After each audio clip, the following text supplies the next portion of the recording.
ils ont tous migré vers le sud pour pouvoir s'en sortir en faisant l'agriculture. Nous savons tous que l'économie de la Côte d'Ivoire se repose sur l'agriculture. Donc, à cause de l'agriculture, ils sont tous migrés vers le sud et l'ouest pour pouvoir s'en sortir. Ça, c'est du 1. Maintenant, jusqu'à la venue du président Laurent Gbagbo. Le président Laurent Gbagbo, il n'est pas un homme injuste. Hein. Il combat l'injustice depuis très longtemps. Il a combattu l'injustice contre le père de la nation, Feu Félix Houphouët-Boigny, en demandant le multipartisme. Pendant plusieurs années, il a fait la prison. Pas une fois, mais 2 à 3 fois, plusieurs fois. Il était en prison, étant jeune, jusqu'en dans les années 1990, que le père de la nation a accepté cette doléance, en ouvrant le jeu politique.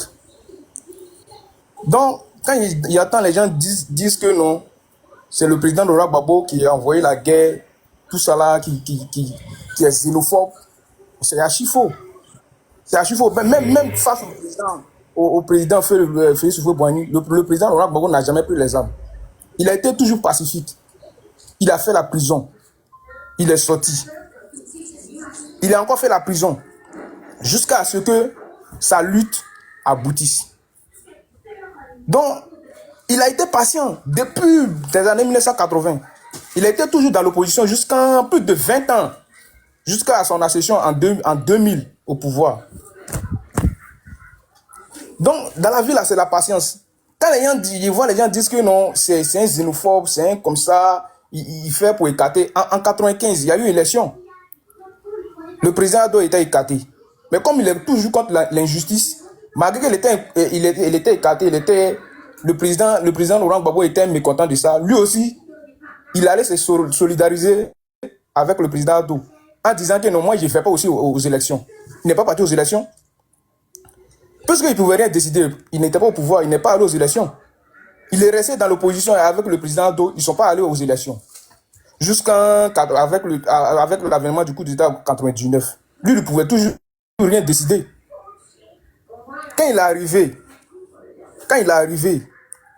à la tête de la Côte d'Ivoire en 2000, il est arrivé par la voie normale que l'élection présidentielle.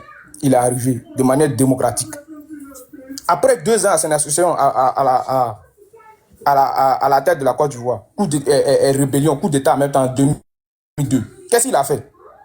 Qu'est-ce qu'on lui reprochait? Et puis il y a eu coup d'État en 2002 qui a échoué. Qu'est-ce qu'on lui reprochait? Donc moi je veux dire, la rébellion de la Côte d'Ivoire là, c'est même pas aux Africains même. Il ne met pas la faute sur les Africains. Il met la faute sur les Occidentaux. C'est eux. Parce que depuis très longtemps, ils n'ont pas aimé l'idéologie du président Laurent Gbagbo. Moi, aujourd'hui, je n'ai pas du président Laurent Gbagbo. Moi, je ne suis pas de son parti. Hein. Mais j'aime son idéologie. J'aime son idéologie. Parce que je vois que non, le président Laurent Gbagbo est un homme social. Ferme ton micro. Parle là-bas. Là. De la population ivoirienne. Donc, quand il est arrivé en 2000, il y a eu coup de temps en 2002. Ils ont pris tout le temps à mettre les bâtons tout à route. Jusqu'à ils ont préparé les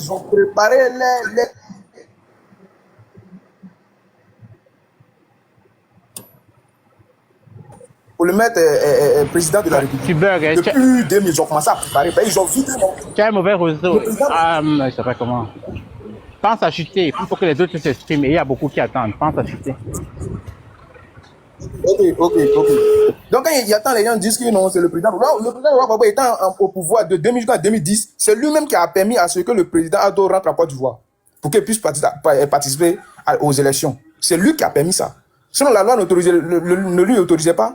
Il était sanctionné. Même en 2008, il n'était pas en Côte d'Ivoire. Mais quand il a perdu sa maman ou bien son parent, là, le président Laurent Gbagbo a permis qu'il vienne assister aux funérailles de sa maman. Jusqu'en 2010, il a permis que notre président Ado soit au pouvoir, soit candidat. Qu'est-ce qu'il n'a pas fait pour être en paix? Qu'est-ce qu'il n'a pas fait? Qu'est-ce qu'on lui reproche? d'être l'artisan de la guerre. Quelqu'un qui fait pour toutes ces actions peut être artisan de la guerre? Il ne peut pas. Vous l'avez fait en complicité avec les Occidentaux. Vous l'avez envoyé ailleurs pendant 10 ans. Vous pensez qu'il va mourir là-bas. On l'a jugé. Dès que vous attendez que non, il a été acquitté en 2019, voilà un procès derrière lui encore. Pour dire que non, il a cassé la BCAO. Il a cassé quel BCAO. Soyons honnêtes. Soyons honnêtes. Aujourd'hui, là, vous dites que non, vous n'avez pas peur.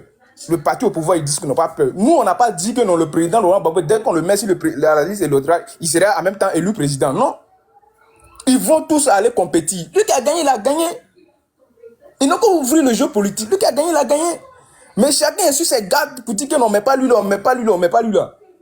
Ça c'est préparer un chaos de demain. Ça, c'est préparer un chaos. Donc, je veux chuter en disant que non. Soyons honnêtes. Ne voyez pas la vérité et puis ignorez la vérité. Ne soyez pas les ignorants. Voilà, merci bien. Ouais. Solide, man, ça fait longtemps que tu attends. Tu as la parole. Ok, merci le frère. En tout cas, moi, ce que je peux vous dire, c'est que depuis que Ado, la puissance est là, en tout cas, nous avons Manhattan, nous avons les Malibu. Il y a Manhattan à Korogo.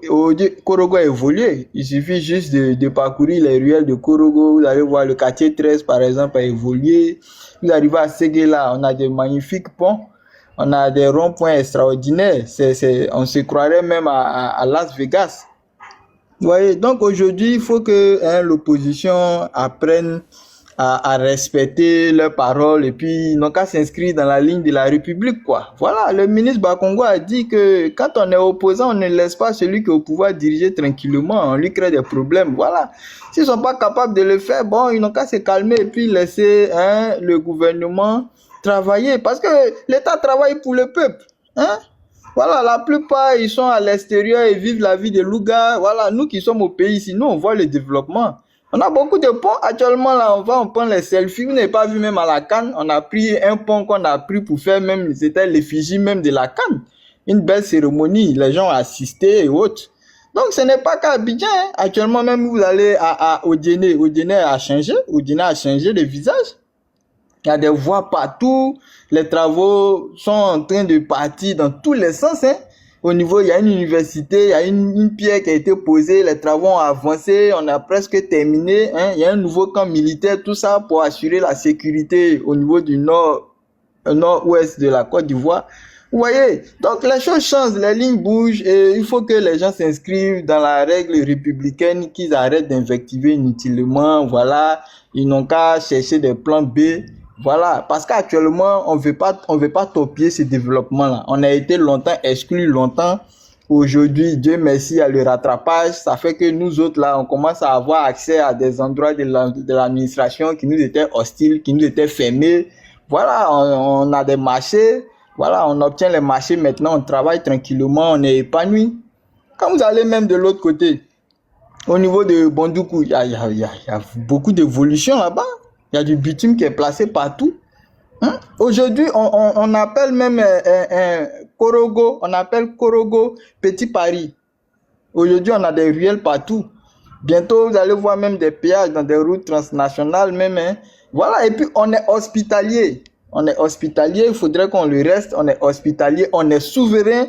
Voilà, on est républicain. Et on est ouvert à tous nos frères de l'AES. On ne crée pas de palabres, on a de bonnes ententes, hein, on s'entend bien avec eux. Donc, il ne faut pas que les gens viennent ici essayer de dépeindre la Côte d'Ivoire comme un chaos. Actuellement, on vit bien, tout le monde vit. Il y a le courant, il y a l'électricité partout, l'accès aux hôpitaux. En tout cas, tout est reluisant en Côte d'Ivoire. Moi, je peux vous le confirmer, en Côte d'Ivoire ici, tout va bien. Tout va bien, hein. Si des candidats sentent qu'ils sont vraiment ostracisés, c'est pas notre faute. Ils n'ont qu'à s'inscrire dans la ligne de la République. Ils n'ont qu'à travailler à séduire l'électorat ivoirien. Voilà. Ils n'ont qu'à prendre des plans B et puis ils n'ont qu'à venir contempler. Ils peuvent venir se prendre des selfies. Hein. Il n'y a pas de honte à ça. Ils peuvent venir prendre des selfies sur les ponts et autres. S'ils trouvent que la vie est trop difficile pour eux, ils viennent, ils prennent des selfies sur la voie, sur les nombreux ponts. Tout ça, ça participe de la fierté du pays. Hein? Il y a un joli édifice qui est en construction actuellement au niveau du plateau. c'est vraiment un monument, c'est vraiment la classe, quoi. Donc, moi, je comprends pas pourquoi les gens viennent, ils bavardent beaucoup sur les panels, toujours en train de parler, non, non. Mais ici, là, est-ce qu'on vous a dit que nous, on meurt de faim? Non, on est à l'aise, tout va bien. On vit bien, la vie est belle actuellement, là. Comme on le dit, il faut que les gens arrêtent, il faut que l'opposition s'inscrive dans la ligne républicaine tranquillement, voilà. Ils créent d'autres, ils se dégotent de nouveaux candidats qui sont eux sur la liste électorale. Et puis on va aller aux élections tranquillement, voilà. Et puis que le meilleur gagne, quoi. Moi, c'est ce que j'aimerais dire à mes frères et autres. Nous sommes hospitaliers, nous sommes ouverts, nous sommes tranquilles, nous sommes zen. Il faut arrêter les invectives inutiles. Ça ne sert à rien. Actuellement, nous avons notre Manhattan au niveau de Boaké. Boaké a changé de visage.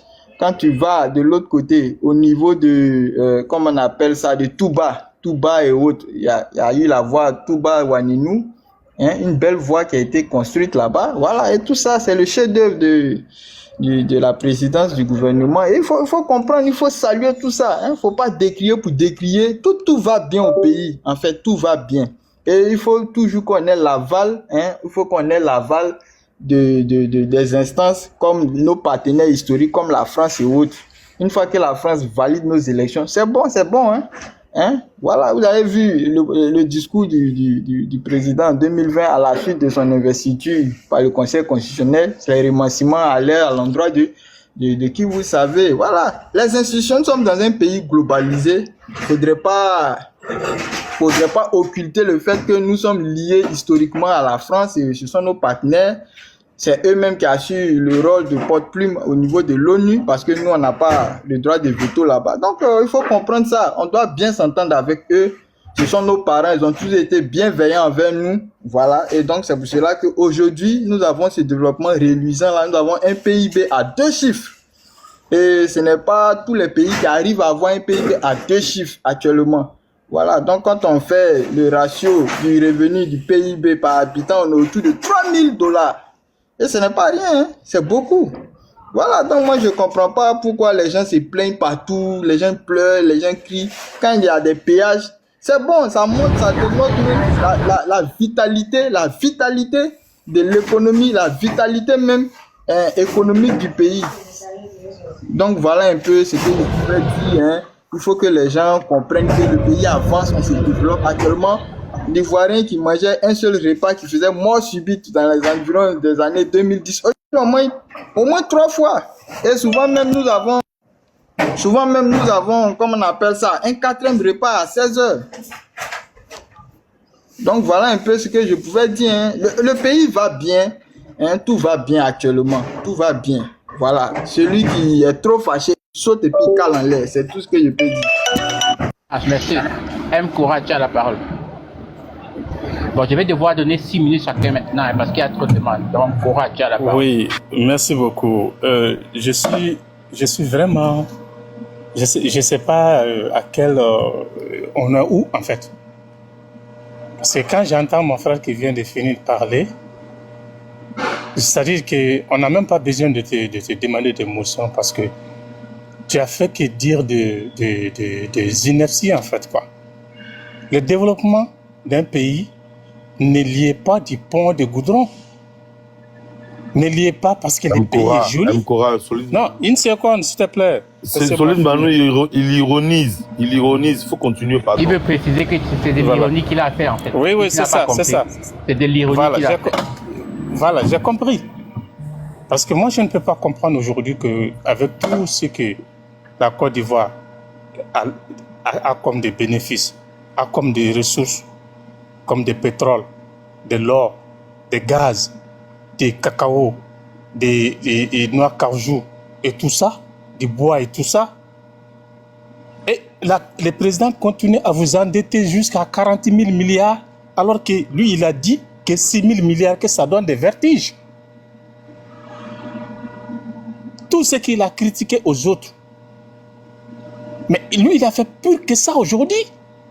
Moi, j'ai plein de vidéos, comme je suis au travail. Sinon, j'allais mettre ça sur... qui disent que le temps des autres, on a mis des gens de RDR en prison, mais au temps de Ouattara, aucun politicien va être mis en prison sous le bord politique. et écarter des candidats, que ça amène des perturbations au processus de la démocratie. C'est Ouattara lui-même qui l'a dit. Mais aujourd'hui, on est où? On est où aujourd'hui? Et vous dites que on est où aujourd'hui? Vous avez pris des armes parce que Ouattara a été écarté, soi-disant qu'il vient du Nord. On m'a dit qu'on m'a écarté parce que je suis de Boubou, je porte de Boubou, et puis je suis musulman, je suis du Nord. Vous avez pris des armes parce qu'il a été écarté. Mais pourtant, c'est les institutions.